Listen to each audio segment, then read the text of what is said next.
Olá, essa é a nossa segunda aula do curso de Álgebra Linear. Então, dando sequência ao que foi iniciado, nós vamos aqui agora começar a resolver os exemplos. Então, primeiro exemplo, tá? Nós vamos verificar, né, se o conjunto V, que é igual ao Rn, com as operações conhecidas de adição e multiplicação por escalar, é um espaço vetorial real. Então, quando eu estou falando de Rn, conforme a gente reviu na aula anterior, né, nós temos o R2, são pares ordenados, o R3 são ternos ordenados, e a gente pode ter, né, ênuplas ordenadas, né, de quarta ordem, quinta ordem, sexta ordem, assim por diante. Tá?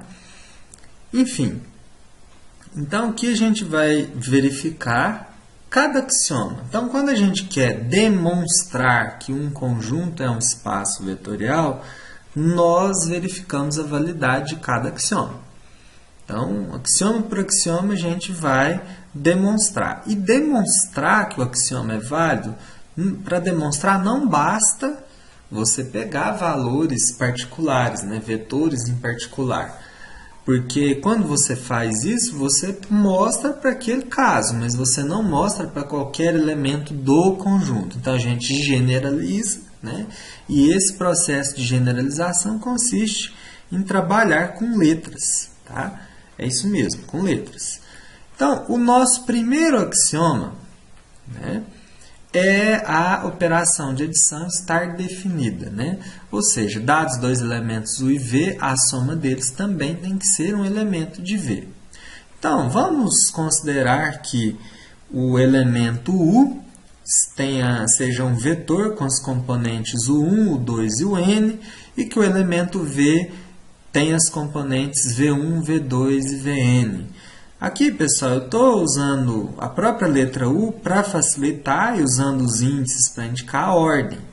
E nada impede de você usar X, Y, só que aqui, como é de ordem N, né, vai ficando um pouco complicado você fazer essa variação de letras. Né? Vai virando uma salada mista que pode, no final, acabar confundindo.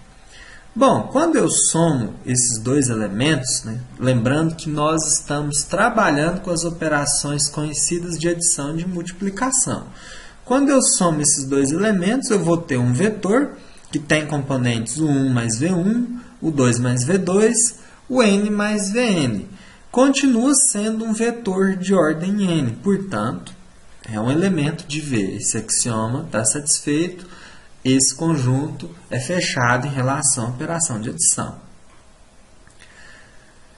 Segundo axioma, propriedade comutativa da adição. Então, se eu somar U com V, tem que ser igual a somar V com U. Olha, considerando de novo U e V com essas componentes, quando eu faço U mais V, eu vou ter, né, U1 mais V1, U2 mais V2, o N mais Vn. Acontece que cada adição dessas componentes aí do nosso vetor soma, na verdade, é a adição de dois números reais. E em números reais, vale a propriedade comutativa. Então, isso é o mesmo que dizer, né, que essa soma é V1 mais U1, V2 mais U2, Vn mais Un. Então, houve uma inversão aqui, né, das coordenadas de V e de U, que é a mesma coisa que V mais U. Então, o axioma, né, foi mostrado e, portanto, o axioma foi satisfeito. Terceiro axioma. Então, veja que eu não estou usando número nenhum. Estou trabalhando com letras para generalizar, que é válido para qualquer vetor. O terceiro axioma é a associatividade da adição. Então, aqui a gente acrescenta um terceiro vetor, que é o vetor W, com componentes W1, W2, Wn. E na hora de realizar a adição, primeiro, né, aqui está montado, nós realizamos a adição, né, as componentes de V e de W. Num próximo passo, nós realizamos a adição com U, deixando aqui entre parênteses a adição de V com W, as componentes de V e de W. Como isso acontece em números reais, o que está aqui dentro das componentes, né, nós podemos eliminar esse parênteses e, consequentemente, colocar um parênteses aqui entre as coordenadas de U e de V. O que vai nos resultar, né, na soma de U com V mais W, o que equivale, né, a somar U com V mais W. Então, nós partimos daqui, chegamos aqui tal qual, né, exige o axioma. Então, esse axioma está satisfeito. Quarto axioma é um elemento neutro da adição. Então, o nosso elemento 0 dentro do conjunto V é o vetor com coordenadas 0, 0 e 0. Né? Enésima coordenada igual a 0. Quando a gente realiza adição de 0 com U, né, nós vamos somar 0 a cada componente do vetor U, que vai ser igual às próprias componentes de U, portanto, igual a U. Então, 0 mais U igual a U, né, tal qual é mostrado aqui no axioma. Eu posso fazer o mais 0 também, só que nós já acabamos de provar, né, no axioma 2 que vale a comutatividade, então nem é necessário. O quinto axioma é o negativo de U. Então, considerando que U tem essas coordenadas, o seu negativo, né, vai ser um vetor que tem cada coordenada correspondente a um inverso aditivo, tá, das coordenadas de U. Quando a gente realiza a adição de U com o seu negativo, nós vamos somar as coordenadas, coordenada a coordenada, o que vai dar 0, 0 e 0, que é o vetor, né, 0, ou vetor nulo, ou, né, o elemento neutro da adição, né, de vetores. Então, o axioma satisfeito. Sexto axioma, que é a multiplicação por escalar. Então, considerando que alfa seja um real e o vetor U, alfa U vai ser igual a alfa 1, alfa 2, alfa n, que também é um elemento que está no conjunto V. Então, esse axioma está satisfeito. Sétimo axioma, distributiva da multiplicação por escalar pela soma de dois vetores. Então, considerando aqui, né, os vetores U e V e o escalar L, quando a gente faz L que multiplica o mais V, aqui a gente apenas substitui as componentes, nós vamos ter L que multiplica o 1 mais V1, o 2 mais V2, o N mais Vn, que é o mesmo que L que multiplica cada componente, a soma de cada componente.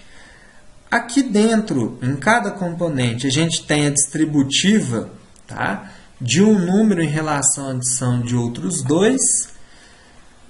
Então, a gente pode aplicar a distributiva lá dentro, na verdade, a distributiva de números reais, o que significa que a gente pode separar esse vetor na adição de outros dois, que no final das contas é o resultado de L vezes U mais L vezes V. Então, nós partimos daqui e chegamos aqui conforme propôs o axioma 7. Então, axioma satisfeito. O oitavo axioma é a distributiva da multiplicação de vetor pela soma de dois escalares. Então, aqui a gente mantém U e os escalares K e L. Quando a gente multiplica K mais L por cada componente de U, né, o nosso resultado vai ser este. Né? E a gente pode separar na soma de dois vetores, o que vai equivaler a K que multiplica essas coordenadas de U, mais L que multiplica essas coordenadas de U. Portanto, KU mais LU.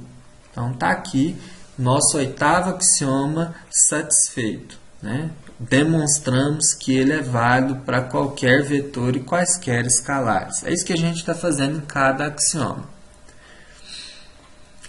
Axioma 9, que é a associatividade da multiplicação de dois escalares por um vetor. Então, novamente, o vetor U, os escalares K e L, Resolvendo aqui a multiplicação por escalar interna, nós vamos ficar com L1, L2, Ln. Depois, quando a gente multiplica por K, a gente tem este resultado, que é o mesmo que KL multiplicando cada componente de U. Portanto, né, K que multiplica LU é a mesma coisa que KL que multiplica U. Axioma 9 demonstrado, portanto, ele é um axioma satisfeito. Por último, o elemento neutro da multiplicação por escalar, U é igual a U1, que é igual a U. Então, quando a gente resolve, naturalmente, né, nós verificamos que o axioma é também satisfeito. Então, está aqui os 10 axiomas. Quando a gente quer mostrar, né, que é um espaço vetorial real, a gente demonstra axioma a axioma. Tá? Então, aqui nós finalizamos esse nosso primeiro exemplo, né, de espaços vetoriais reais. Outros virão pela frente. Até mais!